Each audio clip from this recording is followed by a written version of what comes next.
Assalamualaikum warahmatullahi wabarakatuh. Perkenalkan, nama saya Muhammad Satrio dengan NPM 2015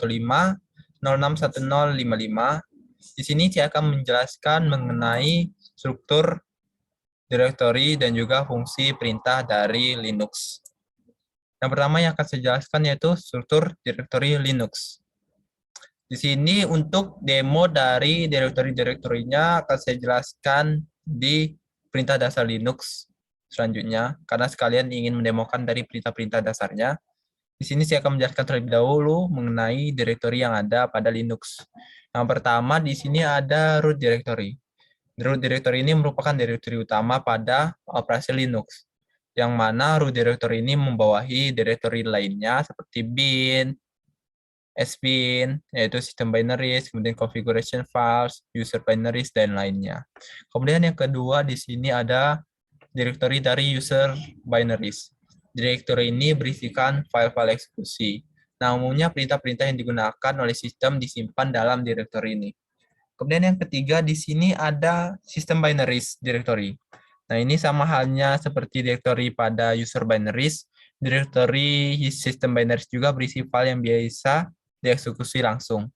Nah, tetapi perintah Linux yang terletak di bawah directory system binaries ini biasanya digunakan oleh administrator di sistem untuk tujuan pemeliharaan sistem.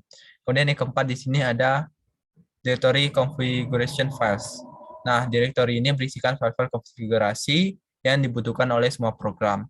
Selain itu juga berisikan file-file yang dijalankan ketika startup.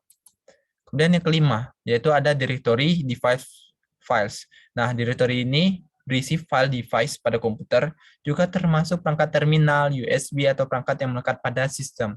Jadi, perangkat masukan seperti USB dan lainnya biasanya disimpan pada directory device files.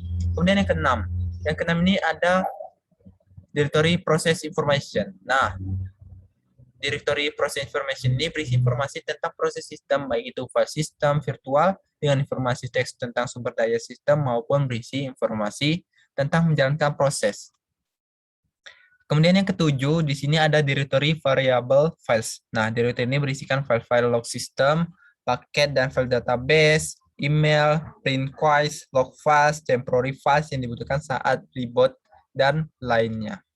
Kemudian yang kedelapan, di sini ada directory temporary files. Nah, directory ini berisi file-file sementara yang dibuat oleh sistem dan pengguna. File-file yang berada di dalam directory ini dihapus ketika sistem reboot. Jadi ini hampir sama kayak RAM gitu. Jadi kalau kita tutup atau kita reboot, maka file-file yang ada di dalamnya itu akan hilang. Kemudian yang ke-9 di sini ada home directories. Directory home digunakan untuk semua pengguna menyimpan file pribadi mereka berdasarkan kepemilikan user. Jadi file-file yang kita punya atau file-file yang kepemilikan kita atau file pribadi kita biasanya ditaruh di home directories ini. Kemudian yang ke-10 di sini ada directory user programs. Directory yang berisikan file-file binary, libraries, dokumentasi, dan source code dari sistem. Kemudian yang ke-11 ada directory bootloader files, berisi file-file yang berhubungan dengan bootloader, file kernel, FM Linux, group file bisa ditemukan dalam directory bootloader files. Kemudian yang ke-12 di sini ada sistem libraries. Directory sistem libraries ini berisi file-file library yang mendukung file-file binary dalam directory bin dan sbin. Nah, biasanya contoh dari directory sistem libraries ini yaitu berakhiran .lib atau .so. Kemudian yang ke-13, di sini ada directory optional add-on application. Jadi directory ini menyimpan file-file tambahan dari vendor-vendor tertentu. Sifatnya hanya opsional, biasanya file disimpan dalam directory opt atau subdirectory dalam opt itu sendiri. Kemudian yang ke-14, di sini ada directory mon directory. Directory sementara, yaitu directory sementara tempat di mana sistem admin dapat memon file system. Kemudian ke-15 di sini ada directory removable media device. Directory yaitu directory tempat sementara untuk removable device. Contohnya yaitu CD-ROM dalam media, kemudian ada floppy dalam media untuk floppy drive dan lainnya. Kemudian yang ke-16 di sini ada directory yaitu service data. Nah, directory service data ini berisikan file service yang dibutuhkan oleh sebuah server. Jadi kalau kita memiliki server, maka directory ini disimpan di service data. Kemudian selanjutnya kita ke perintah dasar Linux. Nah, di dalam perintah dasar Linux, kita akan mendemokannya beberapa, mungkin sekitar 11 atau 12. Untuk mendemokannya, kita akan buka di terminal. Di sini saya telah membuka terminalnya. Kita lanjut, kita sambil demo dan juga sekalian menjelaskan mengenai perintah dasar Linux dan juga melihat direktori yang telah kita jelaskan sebelumnya. Di sini untuk mencontohkan nomor 1 man ini kita perlu masuk ke super user dulu. Nah, untuk masuk ke super user ini kita lihat perintah dasar Linux nomor 3 yaitu sudo. Nah, sudo ini untuk super user menjalankan program sebagai user root atau super user. Sudo, kemudian kita combine dengan nomor 2 perintah dasar Linux nomor 2 yaitu su untuk mengganti user ID. Jadi user ID yang biasa kita ubah menjadi super user. Su. Nah, ketika kita telah ingin masuk ke super user, kita diminta untuk memasukkan password. Passwordnya ini kita lihat, kita masuk password saya sendiri. Nah, kita telah masuk ke super user. Jika muncul hal seperti ini, maka berarti menandakan bahwa kita telah masuk ke super user. Kemudian, di sini saya akan lihat lagi perintah dasar Linux nomor 4, karena 1, 2, 3 telah kita jelaskan. Kemudian kita ke nomor 4, ls. Jadi ls ini untuk melihat direktori. Melihat daftar file dan folder yang ada direktori pada saat ini. Kita lihat ls apa di dalamnya. Nah, di sini kita lihat bahwa direktori di dalam sekarang ada desktop, dokumen, download, musik, picture, public, snap, templates, dan juga videos. Kemudian yang kelima, yaitu perintah dasar Linux untuk masuk ke direktori. Masuk ke direktori yang diinginkan. Misalkan kita ingin masuk ke direktori root yang membawahi beberapa direktori seperti sbin dan bin tadi. Kita masuk change directory root. Nah, kita lihat di dalam root ini ada apa saja. Kita beri perintah ls. Nah, di dalam directory root seperti yang telah saya jelaskan tadi, di sini ada direktori-direktori yaitu ada bin, ada home, ada media seperti yang kita jelaskan, ada var, ada boot, dan lainnya. Selanjutnya kita kembali ke perintah dasar Linux. Kita ke nomor 6, yaitu membuat folder, yaitu perintah dasar Linux mkdir untuk membuat nama folder, atau membuat folder. Di sini pertama saya ingin membuat foldernya atau direktorinya di directory home. Kita masuk ke directory home dan kita ingin buat misalkan sebentar, kita cek dulu ada apa di home ini. Di sini ada Satrio ternyata direktorinya. Kita ingin membuat directory. Misalkan kita ingin membuat directory yang bernama tes1, maka mkdir tes1 sudah terbuat. Kemudian kita buat satu lagi berenak, directory tes2, mkdir tes2. Kita lihat apakah sudah terbuat dengan kita cek lagi seperti biasa ls untuk melihat isi dari directory.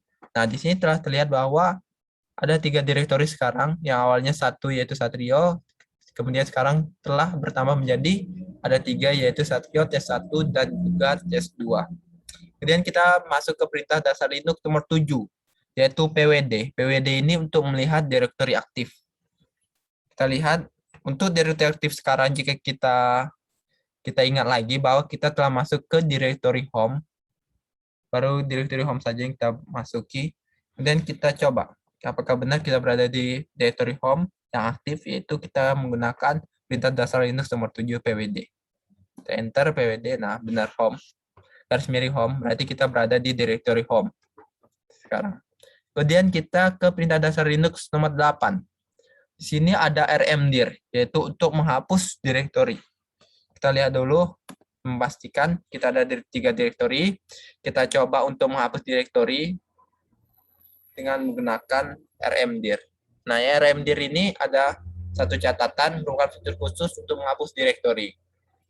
Nah, jika kita menggunakan rm saja, maka directory ini tidak akan dapat dihapus. Jadi RM itu cuma untuk menghapus file seperti misalkan yang .txt, misalkan data.txt, itu kita menggunakan RM untuk menghapusnya. Sedangkan kalau directory kita nggak bisa menggunakan RM, maka kita menggunakan rmdir. Kita coba kita hapus, misalkan kita ingin menghapus directory dari tes1. Tes1, rmdir, spasi tes1. Sudah terhapus, kita cek lagi apakah benar sudah terhapus ls. Nah, Satrio dan tes2 adanya. Tes1 sudah terhapus. Kita buat lagi tes1. Kita buat menggunakan mkdir lagi, tes1, biar ada kembali.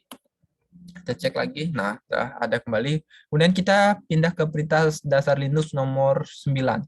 Di sini yaitu cp. cp ini untuk menyalin file. Pertama, misal kita buat filenya dulu. Kita buat file di dalam directory tes1 misalkan. Kosong sekarang. Kita buat file. Untuk membuat file, kalian bisa menggunakan perintah dasar Linux yaitu touch. Kita gunakan touch.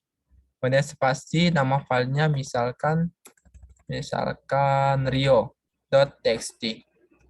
Dan enter, kita lihat sudah terbuat rio.txt. Kemudian kita lihat, kita coba perintah dasar Linux nomor 9 yaitu untuk menyalin file. Tadi kita telah membuat file di dalam tes1, maka kita coba memindahkannya ke file di dalam file tes2. Kita coba cp tes1 /rio.txt tadi namanya. Nama filenya kita spasi ke tujuan. Tujuannya kita ke tes2, directory tes2, kemudian enter. Sudah tercopy filenya. Kita coba, kita lihat ya. Kita masuk ke directory tes1. Lihat, filenya ada rio.txt, kemudian kita kembali dan masuk ke directory tes2. Directory tes2, kita lihat isinya apakah sudah tersalin. Enter. Sudah tersalin. Jadi di tes1 dan tes2 ternyata ada file bernama rio.txt karena telah kita salin. Kemudian perintah dasar Linux nomor 10. Perintah dasar Linux nomor 10 ini yaitu untuk memindahkan folder. Kita coba misalkan kita ingin memindahkan rio.txt ini ke directory home. Directory kita saat ini yaitu directory home. Misalkan tes2 rio.txt ke home. Sebentar, kita ini dulu biar lebih enaknya. Kita masuk ke tes2 dulu. Directory tes2 ini kita lihat ada ls, kita hapus dulu dengan rm. Seperti yang saya jelaskan sebelumnya di rmdir. rm itu untuk menghapus file. Kita hapus dulu file di dalam directory tes2. Lihat sudah terhapus, kemudian kita kembali, kita pindahkan folder. Misalkan kita pindahkan rio.txt tadi, tes1 rio.txt, kita pindahkan ke tes2. Kita coba lagi, sekali lagi. Tes2 misalkan, kita belum masukkan mf-nya. Lupa, kemudian tes1 kita coba lagi. Tes1 rio.txt ke tes2. Nah, telah terpindah. Coba kita lihat kita change directory dulu ke tes1. Kita lihat apakah masih ada filesnya tadi. Tidak ada lagi. Kita telah melakukan ls, kemudian kita kembali. Kembali ini kita menggunakan perintah dasar Linux yaitu cd change directory terus spasi titik. Mungkin ada beberapa perintah dasar Linux yang tidak tercantum di sini, tercantum di slide selanjutnya. Kita lihat, kita change directory ke tes2. Apakah benar telah terpindah? Kita lihat ls. Nah, di sini sudah terpindah rio.txt. Kemudian selanjutnya kita ke perintah dasar Linux nomor 11 yaitu rm. Rm ini untuk menghapus files. Kita sekarang ada di directory test2 dan ada file bernama rio.txt. Kita cek lagi ls rio.txt. Coba kita hapus rm. Di sini rio.txt. Kita hapus. Nah, berhasil. Kita cek lagi ls, maka kosong. Berarti directory file tersebut telah terhapus. Kemudian nomor 12, yaitu perintah dasar nomor 12 ini ada find untuk mencari file. Misalkan kita kembali dulu ke directory home. Kita nyari files, misalnya files directory test1. Misal. Kita find, kemudian spasi test1. Kita enter. Nah, di sini langsung muncul test1. Maka ini untuk mencari files. Berhasil. Kemudian kita ke perintah dasar Linux nomor 13. Nah, untuk perintah dasar Linux nomor 13 hingga perintah dasar Linux nomor 45, saya tidak akan mendemokannya karena mungkin akan lama sekali videonya jika saya demokan satu per satu seperti tadi. Kita ke perintah dasar Linux. Perintah dasar Linux nomor 13 untuk melanjutkannya. Jadi di sini perintah dasar Linux nomor 13 dah history, yaitu untuk melihat riwayat. Kemudian ada perintah dasar Linux nomor 14, yaitu chat untuk melihat isi files. Nah, melihat isi dari sebuah file bisa juga untuk menggabungkan isi dari dua buah files. Kemudian nomor 15 ada echo, yaitu untuk menampilkan baris teks. Yang ke-16 di sini ada grab atau untuk mencari kata. Di sini misalkan menampilkan baris yang mengandung kata yang sama sesuai dengan pattern. Contohnya seperti di sini. Terlihat, maka akan munculkan baris yang mengandung kata source pada niaga hoster di sini contohnya. Kemudian yang ke-17 di sini ada WC. WC ini bukan tempat mandi, melainkan WC di sini itu untuk menampilkan baris baru. Kemudian yang ke-18 di sini ada sort untuk mengurutkan, yaitu mengurutkan hasil dari pembacaan isi files. Kemudian di sini ada 19 chmod untuk mengganti hak akses. Ada yang ke-20 ada count, yaitu untuk mengganti hak milik. 21 ada yaitu help, yaitu digunakan perintah spasi garis help untuk panduan ringkas, yaitu hampir sama dengan main ya. Akan tetapi hasilnya itu dimunculkan lebih ringkas. Kemudian yang kedua-dua ada passwd, itu untuk mengganti password. Ada 23 ada wo untuk menampilkan user. Ada 24 ada ps untuk menampilkan snapshot. Kemudian ada 25 ada kill untuk menghentikan program. Kemudian 26 di sini ada tar untuk mengumpulkan file, 27 ada zip untuk mengompress file, 28 ada unzip untuk mengekstrak files, 29 ada SSH untuk mengakses untuk akses jarak jauh. Yang ke-30 ada SCP untuk menyalin file, 31 ada fdisk untuk menampilkan partisi, 32 ada mon untuk melampirkan file, 33 ada umon untuk melakukan unmount, kemudian 34 ada DU untuk menampilkan ukuran file, 35 ada DF untuk menampilkan disk space, 36 ada kuota untuk menampilkan sisa disk space, 37 ada reboot untuk mulai ulang menyalakan perintah restart. Jadi kita bisa melakukan restart dari terminal langsung. Kemudian yang ke-38 ada power off untuk mematikan, yaitu menjalankan perintah shutdown untuk mematikan komputer. Jadi kita sama halnya kita dapat menggunakan langsung terminal. Kemudian yang ke-39 ada gedit untuk membuka editor teks. Yang ke-40 ada catch untuk membuka teks editor. Yang ke-41 ada BG membuat proses background. FG untuk membuat proses foreground. Jobs untuk menampilkan identitas proses.